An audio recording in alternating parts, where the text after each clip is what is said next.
وحبيب قلوبنا أبي القاسم المصطفى محمد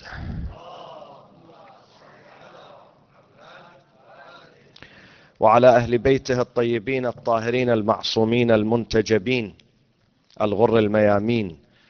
أعوذ بالله من الشيطان الرجيم. بسم الله الرحمن الرحيم. فبظلم من الذين هادوا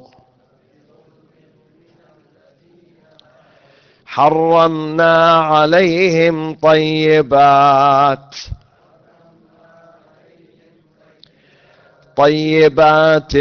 أحلت لهم وبصدهم عن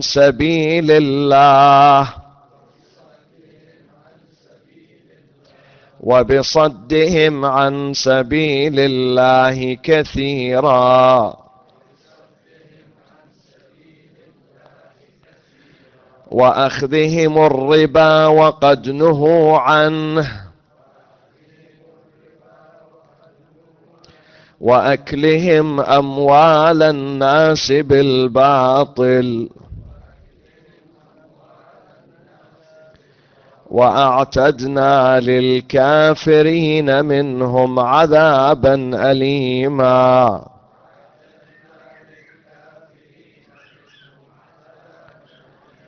لكن الراسخون في العلم منهم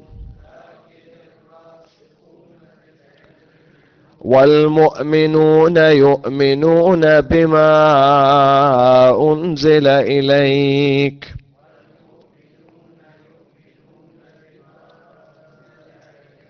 وما أنزل من قبلك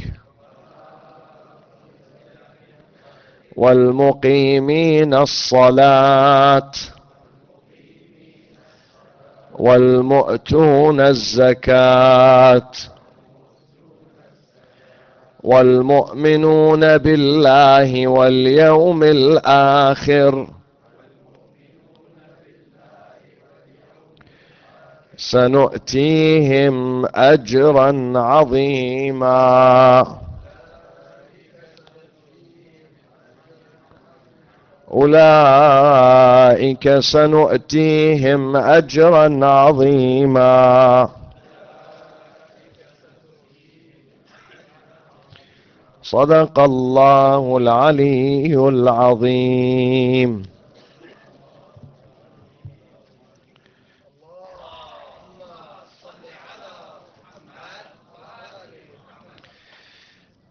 Islamic law and Islamic legislation depends on reason.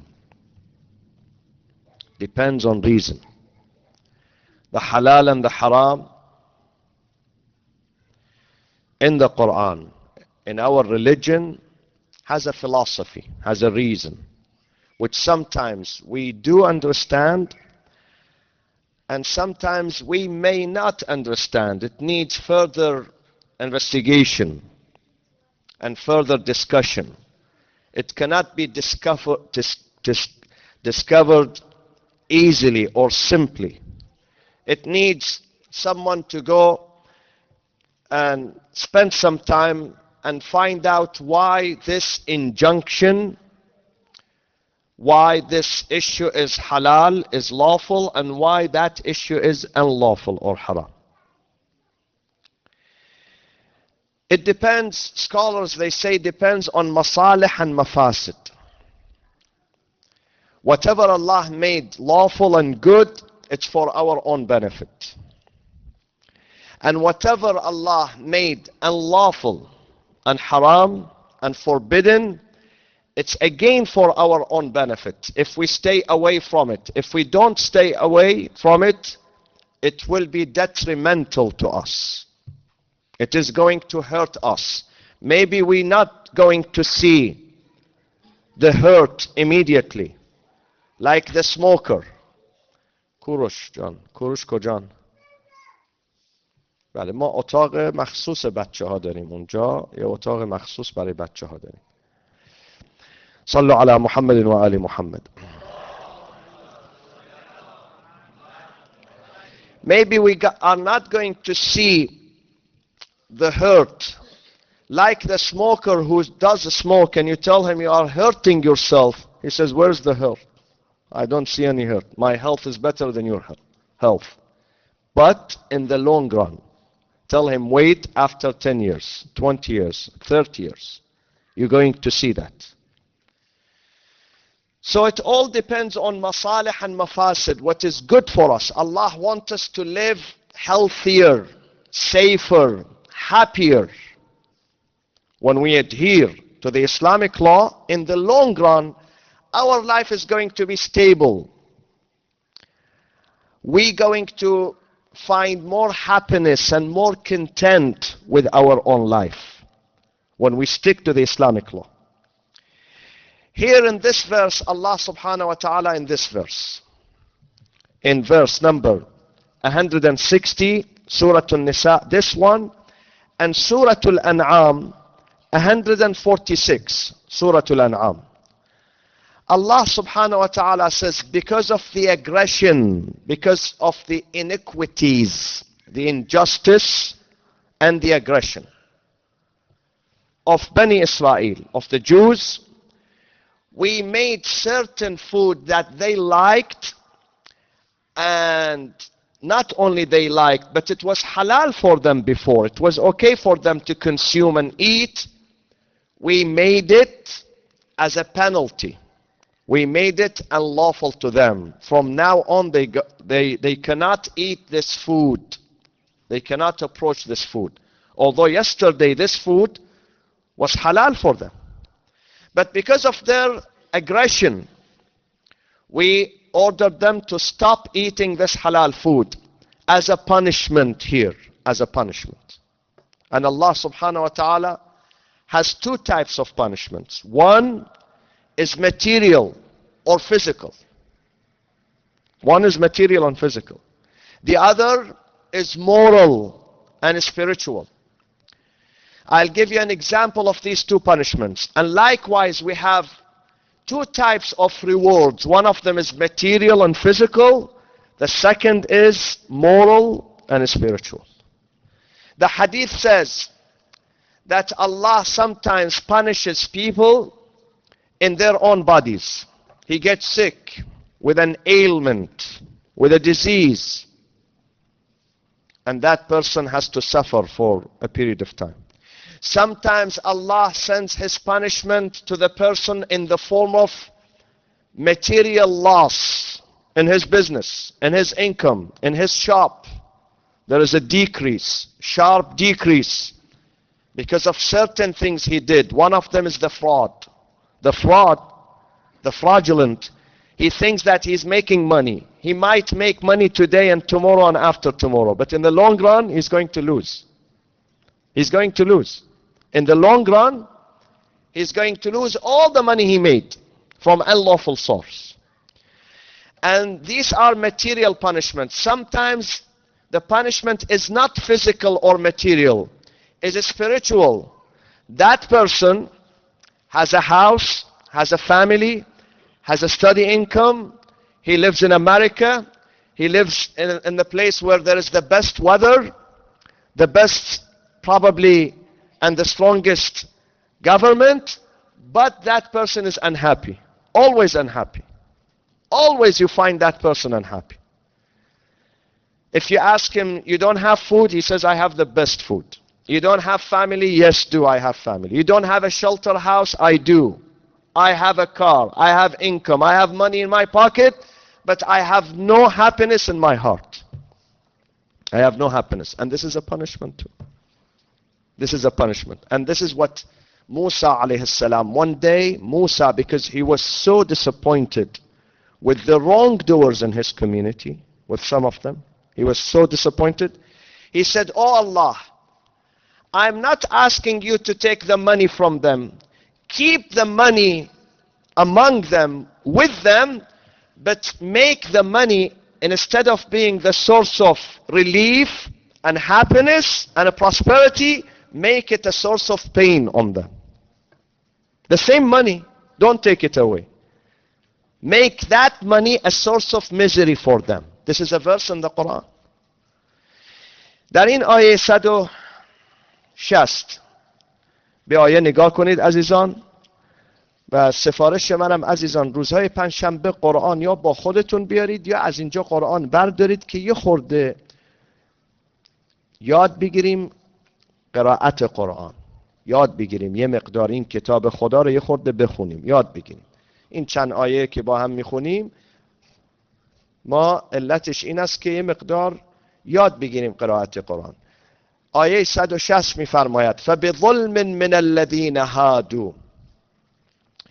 قرآن میفرماید علت صدور این کیفرها بر علیه بنی اسرائیل در زمان موسی ها، این نه در زمان پیغمبر اکرم، این داستان مال 4000 سال پیش، زمان موسی و بعد از زمان موسی.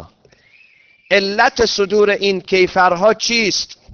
ببینید آیه چی میفرماید. یه صلوات بفرستید نگاه کنید به اینجا. اللهم صل علی محمد و آل.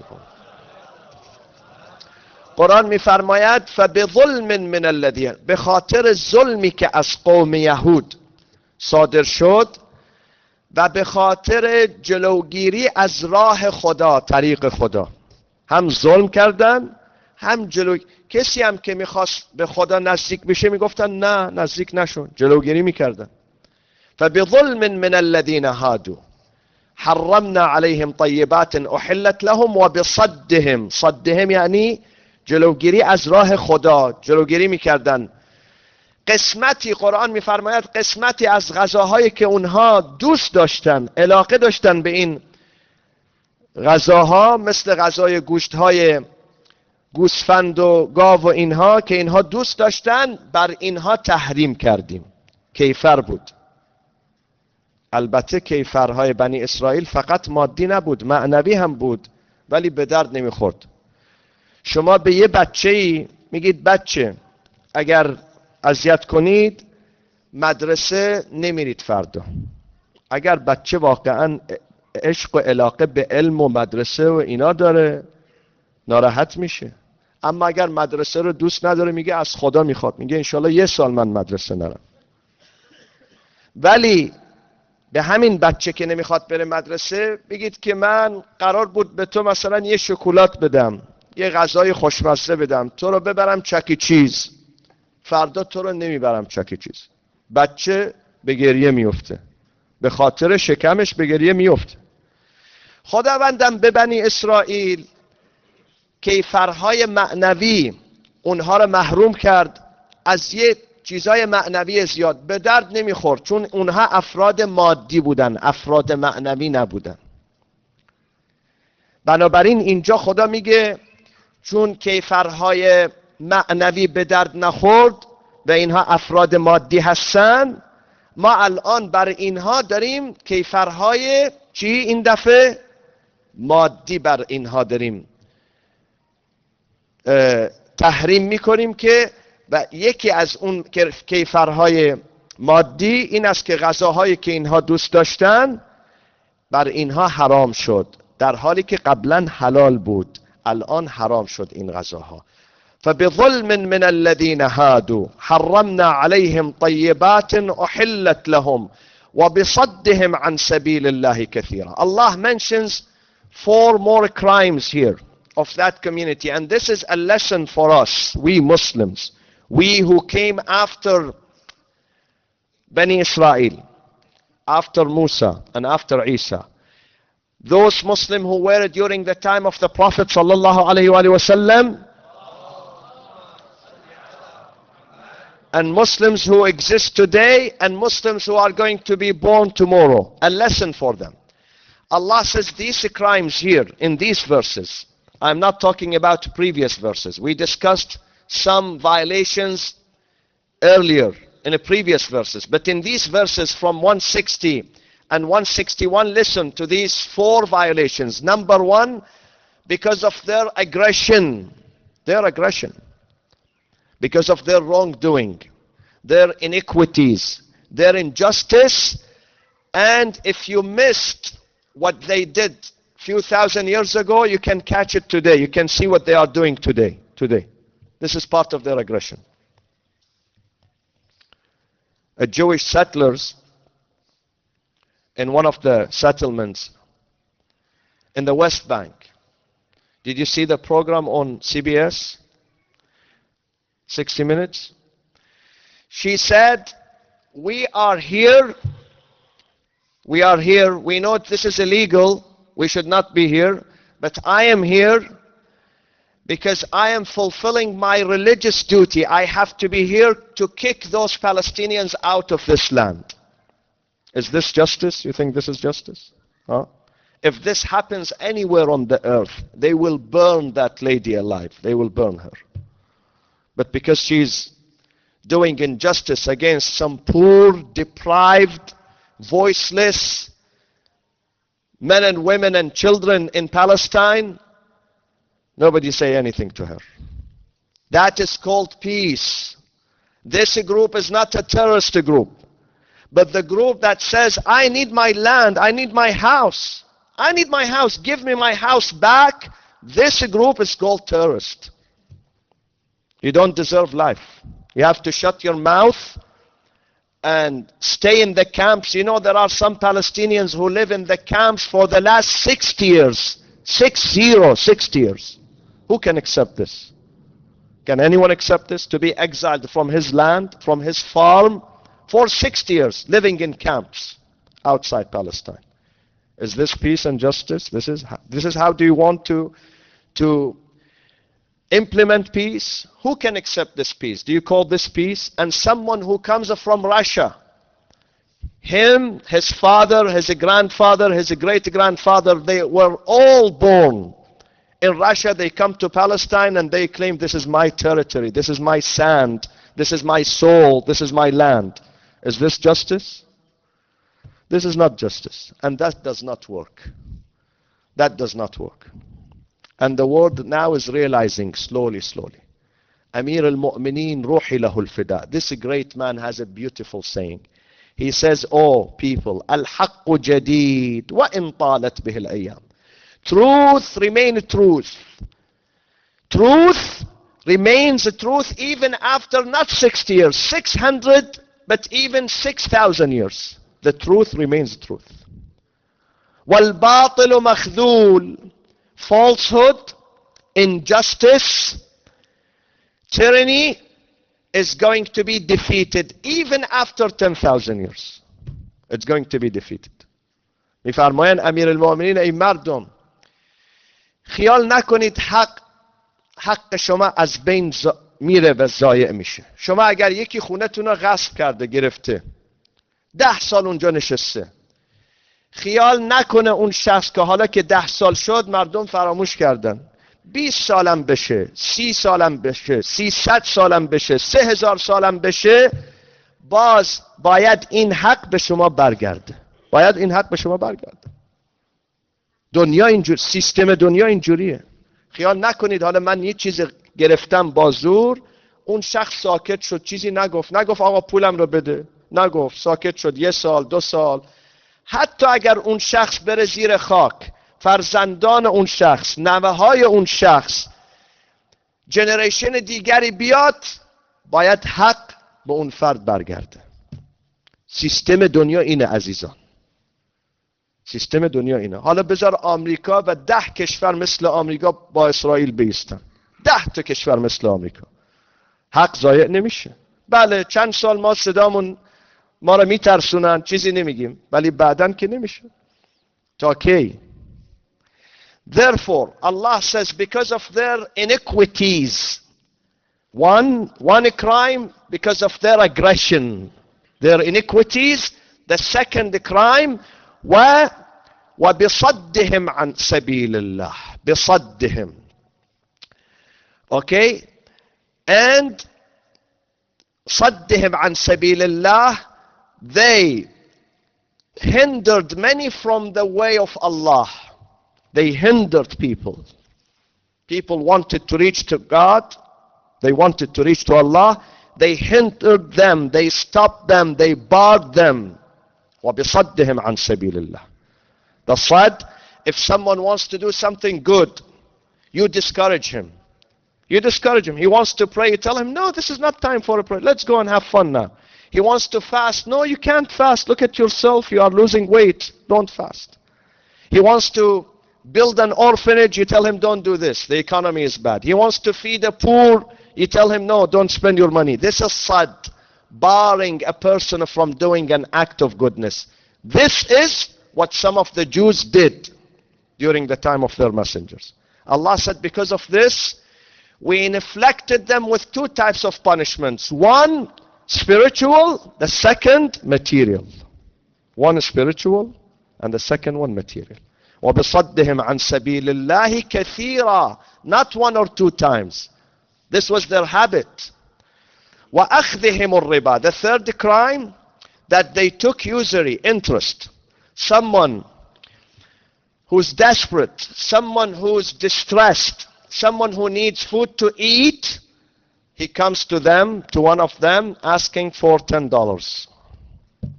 He tells him, I give you the $10 today. Next week, when you bring the money, make them $13. He asks someone who's starving, someone who needs the money, someone who needs the money, in need. If he does not get the money, he's going to perish. They use their greed here, greed.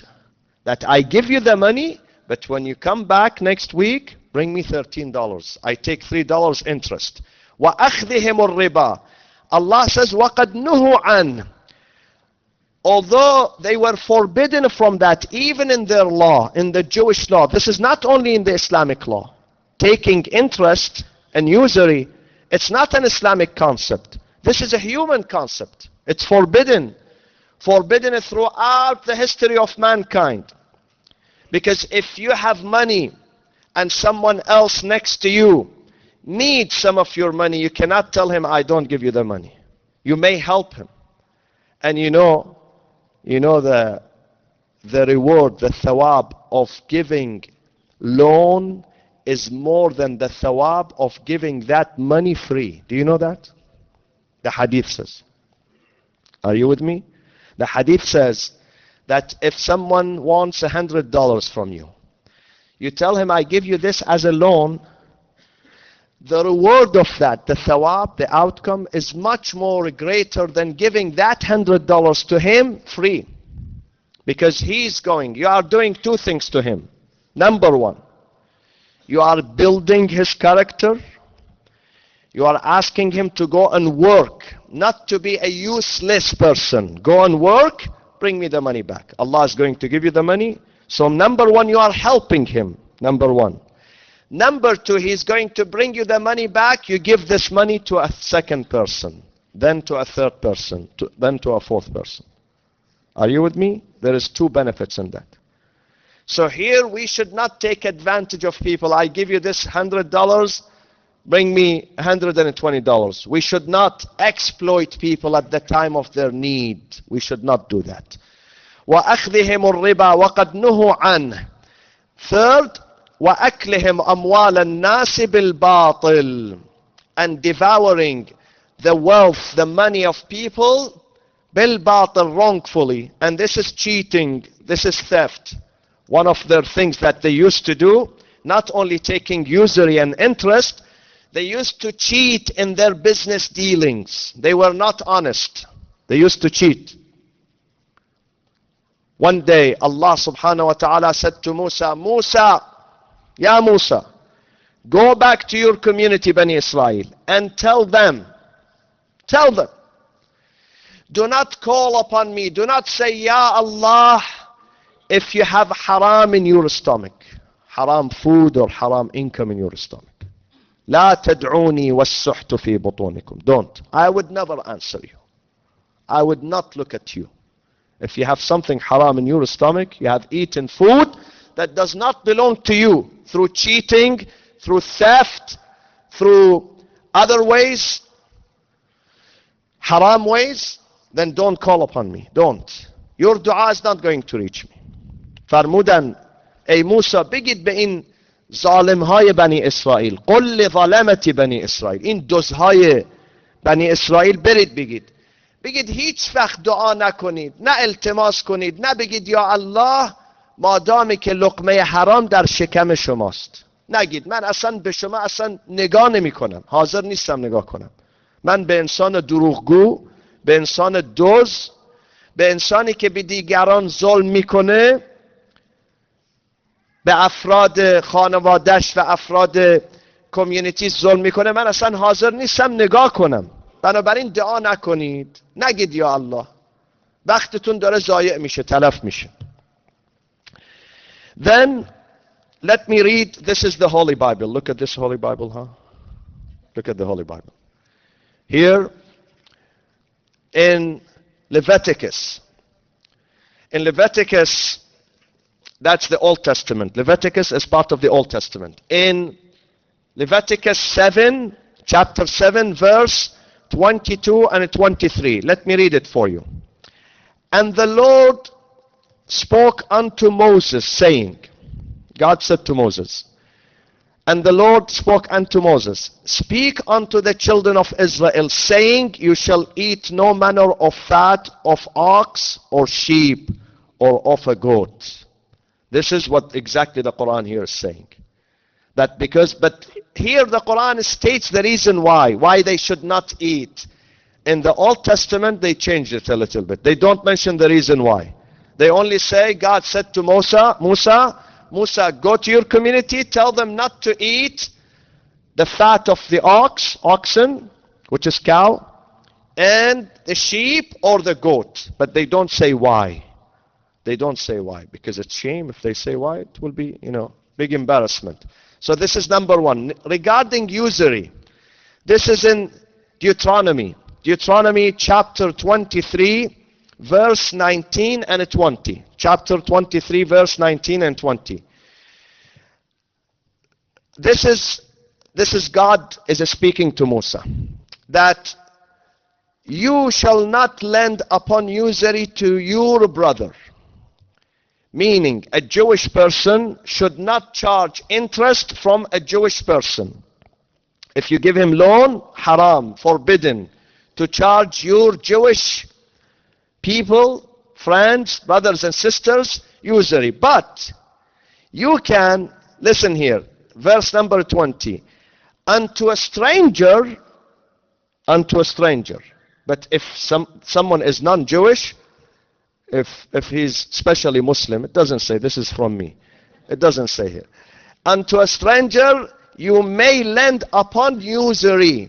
You may lend upon usury. You may take interest from the non-Jewish. And again, he repeats the same thing he said in 19. He says, but unto your brother, you shall not lend upon usury. Again, an emphasis that. Don't take usury interest from a Jewish person. But if someone who's non-Jewish, you may charge him usury. وَأَخْذِهِمُ الرِّبَى. And this is here, the Quran is true book. Exactly what you find here, you find there. وَأَخْذِهِمُ الرِّبَى وَقَدْ نُهُوا عَنْهُ وَأَكْلِهِمْ أَمْوَالَ النَّاسِ بِالْبَاطِلِ وَأَعْتَدْنَا الْكَافِرِينَ مِنْهُمْ عَذَابًا أَلِيمًا. Here I want you to listen. Quran is not a book of prejudice. Look at this ayah very carefully. Examine the ayah, the end of the ayah, 161. Look at 161. Look at 161. وَأَعْتَدْنَا, the last part of it. وَأَعْتَدْنَا. And we have prepared لِلْكَافِرِينَ مِنْهُمْ, for those among them who reject faith. Reject faith. Not all of them. Quran has no prejudice against any group. Quran says, for those who reject faith, for those who conceal the faith, for those who reject God's laws on earth, we have prepared a grievous punishment for them. Be it a Jew, a Christian, a Buddhist, a Hindu, a Muslim, a Shia, a Sunni, doesn't matter. The one who violates Allah's rules, there is a punishment for him. Allah has no blood relationship with a Muslim, and he does not have a blood relationship with a Jew. No, Allah has no blood relationship. We the citizens of Allah's kingdom, we are equal in His eyes. Inna akramakum indallah atqakum. You do good in life, you get closer to Allah. Your blood, your race, your family, your social stature, your education does not count here. What counts is your sincerity.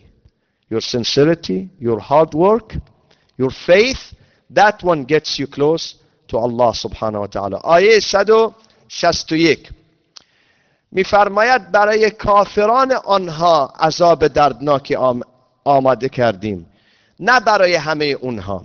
و این دلیلی است عزیزان، دلیل قاطعی است که ما در قرآن تعصب نژادی نداریم بر علیه این گروه یا اون گروه. کسانی که ظالم هستن، ستمگر هستن، اونها چه مسلمان باشن غیر مسلمان باشن، برای اونها عذاب دردناکی آماده کردیم. و این مذبت قرآن از قوم یهود هیچ جنبه نژادی ندارد. اسلام هیچ نژادی روی کره زمین را به خاطر نژادش مذمت نمی کند. مذمت ها فقط متوجه کیا هستن؟ افراد آلوده هستن، افراد گناهکار هستن، افرادی که اصرار دارن بر گناهکاری و قانون شکنی، فقط اینها. و الا چون اونها جهود بودن، نه، چون خدای ما حالا خودشون عقیده دارن که یه خدای جداگانه دارن، اما نه، ما عقیده ما خدای بشریت یکیه، خدای این دنیا یکیه، دوتا خدا نداریم، سه تا خدا نداریم، یه خداست از اول دنیا تا آخر دنیا. لذا آیه 162 نگاه کنید عزیزان، میفرماید که افراد با ایمان و پاک دامن آنها مورد ستایش قرار دادن، مورد ستایش قرار دارن در قرآن. Therefore, if you look at 162, and I'll conclude with 162, لكن الراسخون في العلم منهم. Allah subhanahu wa ta'ala says that this is what they did, these are their violations, and these are the punishments that are going to follow them. In religion, brothers and sisters, you studied in physics the third law of motion, which was formulated by Newton, Isaac Newton. He says, for every action there is reaction. Equal in force, but opposite in direction. The same law exists in Islam. Allah says, for every violation you do, there is a punishment. Unless you have one way to stop that punishment. One way is to stop your aggression. Number one, stop your aggression. Number two, restore the damage you did to yourself and others. Number three, seek forgiveness from your Lord Allah. If you want to escape the punishment, three things. Number one, immediately stop. Stop without any delay. Number two, you did damage. You did damage to yourself. You did damage to others. Slandering others, slandering sometimes, it destroys people. You may slap a person on his face, he might not get very offended. But if you slander that person, especially in public, character assassination, it's very bad. It's very heinous. You have to go. If you break the heart of a person, it's not easy to repair that. Believe me, it's not easy. It's not easy. The healing sometimes takes months, sometimes years to heal. If you offend someone in public, don't think tomorrow you go to him and say one word, I'm sorry, and it's over. It's not over. You think it's over. So try not to break the heart of people. Try to be very careful in what you say, what you do. Be very, very careful. Not to degrade any person. حدیث میفرماید اگر شخصی توهینی کند به یک بنده خدایی که نه مشهور باشد، نه پول دار باشد، نه عالم، نه وزیر، نه فلان، یه فرد معمولی جامعه است، فرد خیلی معمولیه در جامعه، توهینی کند به این شخص، اگر دنیا را میخواد به این شخص بدهد باز هم نتونسته هیچ کاری کنه. دنیا را اگر میخواد بعدن بده به این شخص، بگه آقا نه فقط $100 و $1000 ده، همه دنیا رو به تو میدم، لم تکن کفارتو، این کفاره این کارش نمیشود. چه عمل بزرگیه واقعا. پیش ما خدا میفرماید در قرآن و تحسبونه هینا و هو عند الله عظیم. شما یه کارهایی میکنید خیال میکنید این کارها خیلی آسونه، ولی نزد خدا این کارها خیلی بزرگه ها، خیلی خطرناکه.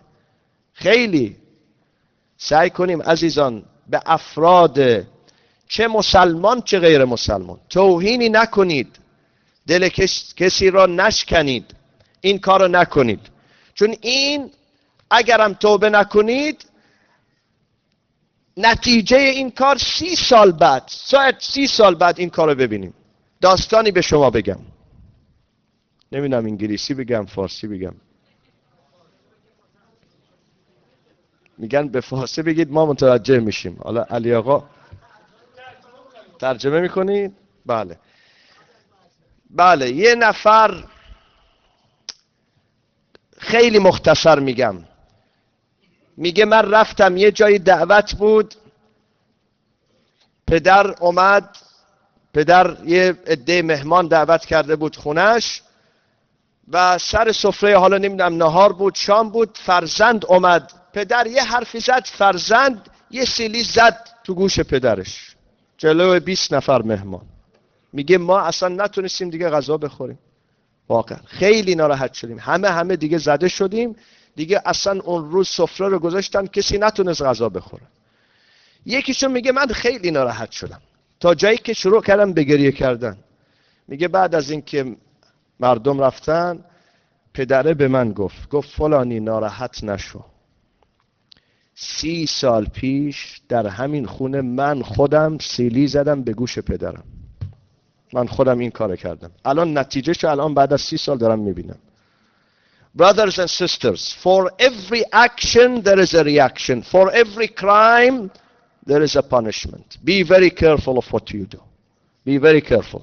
And these are not fictions, stories for us to enjoy about Bani Israel. These are lessons that you and me, we look into them.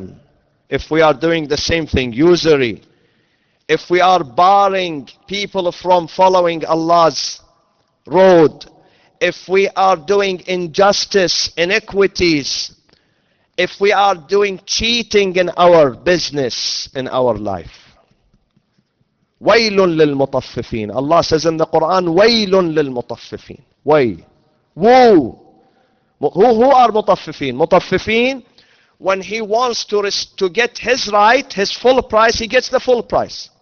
But when he gives what he's supposed to go to give and to do, he steals from the scale, from the mizan, the scale. وَيْلٌ لِلْمُطَفِّفِينَ. Be very careful on that. Be honest in your life. Life, in جمله آخر میگم, life is composed of a number of days. Number of days. Look at yourself. How many days have passed? I don't know. 1/3 of your life? 50% of your life? 70%? I don't know. Look at yourself. A number of days. It's not worth it. It's not worth it that we sell the akhirah with this cheap dunya. Wallahi, it's not worth it. It's not worth it. It's not worth it. And when do we realize that? At the time of death, we realize that. At the time of death, we start pleading to Allah. Oh Allah, قال رب ارجعون. Oh Allah, please let me go back. Give me one more chance. That one does not help. Too late. The answer comes too late. We have given you plenty of chances and opportunities, and you spoiled them. You destroyed them. Inshallah, tomorrow we have